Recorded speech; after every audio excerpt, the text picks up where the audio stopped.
Hello guys, welcome back to my channel RG classes. I am your friend Rimpi. So फटाफट आप channel को subscribe कर दीजिएगा RG classes को, एंड साथ ही साथ बेल आइकन को प्रेस करना बिल्कुल भी मत भूलिए, बिकॉज अगर आप बेल आइकन को प्रेस करेंगे तो आपको अपकमिंग क्लासेस की नोटिफिकेशन मिल जाएगी।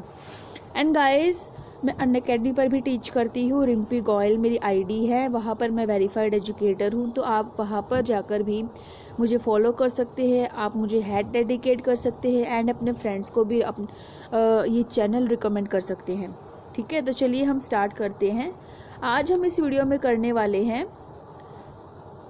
बिजनेस स्टैटिस्टिक्स, जो आपका नेट का सेकंड पेपर है कॉमर्स में, कॉमर्स सब्जेक्ट में। उसमें आपकी एक यूनिट रहती है business statistics and research methods.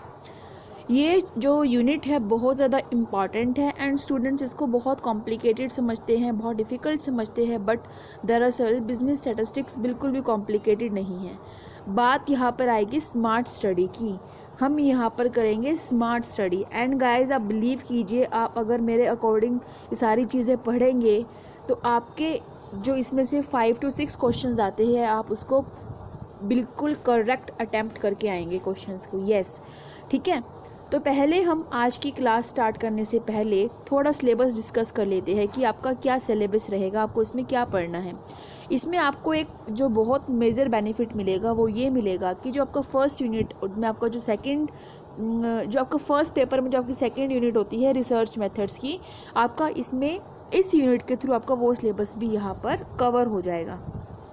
ठीक है, तो अब हम बात करेंगे सिलेबस की कि इसमें आपको क्या क्या चीज़ें, बहुत बिल्कुल भी आपको वो चीज़ें स्किप नहीं करनी, भी आपको पढ़ना ही पढ़ना है। तो चलिए हम देखते हैं।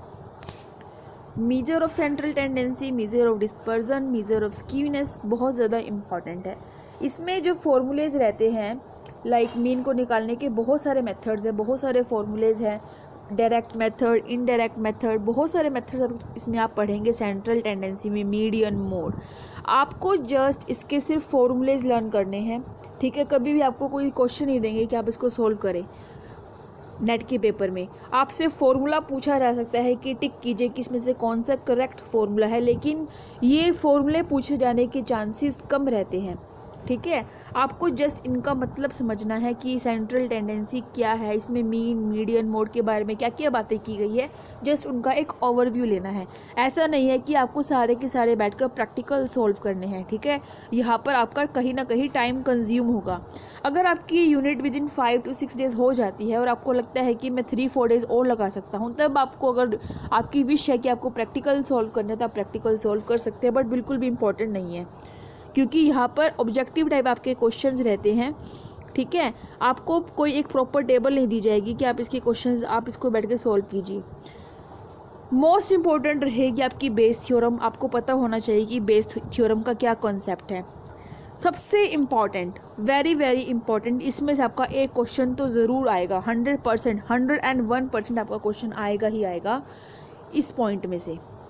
Probability distribution, binomial, Poisson and normal distribution, ये आपको बिल्कुल भी स्किप नहीं करना, यानी आपको इस पॉइंट को बिल्कुल भी स्किप नहीं करना। और and binomial, Poisson and normal में से सबसे इम्पॉर्टेंट है नॉर्मल, लेकिन आपको तीनों ही करने हैं। ठीक है, फिर आ गया research concept and types, research design. ये जो है ये आपका फर्स्ट पेपर जो आपका रहता है सेकेंड यूनिट, उसमें से भी आपका ये चीज़ें हो जाएंगी, लेकिन आपका इसके थ्रू भी यानी जब हम डेली की क्लास रहेगी फ्रेंड्स आपकी, तो जब मैं आपको ये चीज़ें कराऊंगी तो आपका फर्स्ट पेपर अगर जो सेकंड यूनिट है वो भी आपकी यहाँ से कवर हो जाएगी। सैम्पलिंग एंड एस्टिमेशन बहुत इंपॉर्टेंट है, सैम्पलिंग एंड एस्टिमेशन बहुत इंपॉर्टेंट है। Probability distribution, binomial, Poisson and normal distribution बहुत इंपॉर्टेंट है। एंड हाइपोथेसिस टेस्टिंग बहुत इंपॉर्टेंट है, जिसमें आपके Z test, T test, ANOVA, chi square test, ठीक है, Mann Whitney test, Kruskal Wallis test, rank correlation test, ये बहुत इंपॉर्टेंट है। तो कुल मिलाकर अगर मैं कंक्लूजन की बात करूं तो आपका इस पूरे सिलेबस में जो मोस्ट इम्पॉर्टेंट है, जो आपको बिल्कुल स्किप नहीं करना, वो है आपका probability distribution, binomial, Poisson and normal distribution, sampling and estimation and hypothesis testing. ये आपके सबसे ज़्यादा इम्पॉर्टेंट है, जो आपको बिल्कुल भी स्किप नहीं करने। अगर आप ये भी कर लेते हैं और आपके पास टाइम कम है और आपको फटाफट चीज़ें कवर करनी है, अगर आप इतना भी कर लेंगे तो आप आराम से क्वेश्चन सही अटैम्प्ट करके आएंगे। तो चलिए हम आज आगे स्टार्ट करते हैं बिजनेस स्टैटिस्टिक्स के बारे में, कि सबसे पहले हम जो पढ़ने वाले हैं यूनिट, इसका मतलब क्या है। बिजनेस स्टैटिस्टिक्स जो हम पढ़ेंगे इसका मतलब क्या है, पहले हम यहाँ से अपनी क्लासेस स्टार्ट करेंगे।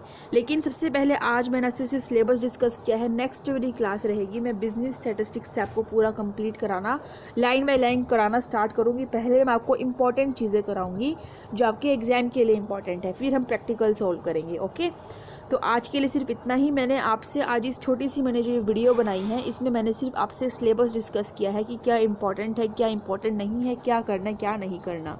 कल से जो मेरी सेकंड क्लास रहेगी उसमें मैं आपसे डिस्कस कर दूंगी बिजनेस स्टैटिस्टिक्स क्या होता है, सेंट्रल टेंडेंसी के बारे में हम पढ़ेंगे, और ऐसे ही हमारी डेली की क्लासेस रहा करेगी। तो उसके लिए आप चैनल को आरजी क्लासेस को सब्सक्राइब कर दीजिएगा। Okay, thank you, take care, bye bye.